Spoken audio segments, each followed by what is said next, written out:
For the samurai style weapons, it's the same lengths. A wakizashi is a short sword. It's a 2-foot bar. A ninjutsu is a broadsword. It's 2.5. And then katana, then of course, is a long sword length. What do you do different to make them curve? Ah, that's a good point. Katanas and ninjutsus and such, it's the same process I just used, except I don't put this back piece on. Instead of putting this back blade on, I just use another piece of this small 1/4-inch cut, and I put that on as the back of the blade. So you really only need one piece to make a wakizashi, one 1-inch piece like there, and then this would just be 3 of these pieces that I used to cover the bar. 1, 2, and then I'd take one more and I would have put it along the back. Now to create the curve, I actually don't bend the bar at all. A lot of people think that you bend it somehow, or maybe you heat it up. I've done that with PVC, but you don't need to do it with this. What you do is you create the illusion of a curve. And the way you create the illusion of a curve is 2 ways. One is you cut the handle at an angle, and you cut from the blade out towards the bar, and you get very close to the bar. And you take that piece and you put it down below and you tape it onto the back.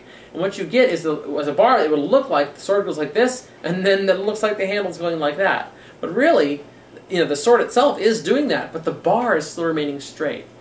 So you've created the illusion of a curved bar when the sword itself really does curve, but the bar is staying completely straight. You do the same thing for the blade, for the tip. At the tip, instead of mounting this point straight, you mount it at an angle. So it finishes the curve for you. So you get this illusion of a curved bar, when really the bar is staying totally true.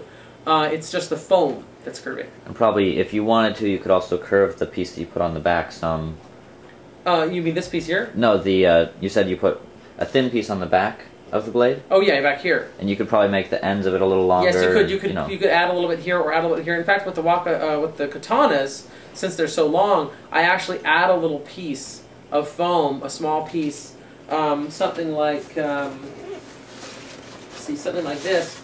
I take and I add it before I put the blade on. So to make it, it actually becomes 1 1/4 inches, and that pushes the blade out a little bit, which then increases that look of a curve. So that's just a little technique that I've learned. Now there's something you need to know about the blades if you're making anything longer than a short sword or a wakizashi. What you'll find is the longer they get, the harder they hurt, if you're not careful.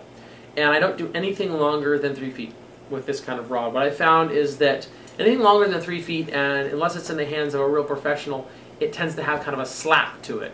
And because what happens is that after about 3 feet, this fiberglass rod will bend a bit when you swing. And so what you'll have is you'll swing and it kind of bends like a fishing pole, and then it whacks out at you. So it's really not good once you get beyond about 3 feet. At that point, I would use bamboo because it's much more rigid.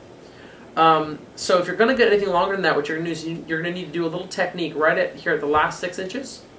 What you do, and I'm going to do it to this sword just because I want to show you, but I would usually do it before I put the tape on, because it's pointless to do it afterwards. But what you do is you come in here and you actually cut right into the blade like this, and you cut straight in, and you cut a groove like that, and you do the same thing on the other side, like that. And it creates these little air pockets that now I can get my finger in there, like that, see? And the reason why you want that is that, so you can see, like, of course, then I would have done that before I put the tape on. What that allows is that now that it's softened up this part of the sword quite a bit, and this center part can move independently. Now, of course, I'll tape it back up again, so it's not like you're going to see that on your sword, but it allows for that particular part of the sword to be softer, and that's the part that you hit with the most on a sword, is this little last 6 inches right here. And so by softening it, by cutting those grooves into a broadsword or a longsword, katana, or ninjutsu, all those ones I cut into, then what you get is a much softer, see, it's a much softer feel when you strike at that part. And you might say, well, why don't you do that the whole length? Well, the reason why is you don't get much force if you hit somebody really close like this. Your arm isn't moving as much, there's not as much force. This part of the sword is moving a lot when I swing. it's coming all the way from here. And so it has a lot more speed and therefore a lot more force. So I only soften that last 6 inches. It's all that really needs it. And then you have a very soft hit here and a very bouncy hit here. So I want to show a little bit of a wakizashi, which you can then apply to making any sort of curved sword, a scimitar or a katana even. What I've done is instead of using 2 sides to the blade, I've secured one side, but I have on the back just some of this 1/4 inch.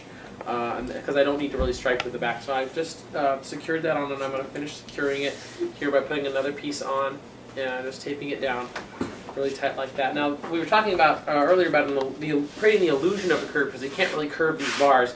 So what you do instead is you create the illusion of a curve. I've marked it about 6 inches there. And what I'm going to do is I'm going to cut an angle in this. I'm going to angle it down, going really close to the bar actually, and I'm going to cut so that I come out almost touching the fiberglass rod when I come out right there. So now I've got a slope. And I'm going to take this and put this on the back right there, and that will complete that illusion of a curve.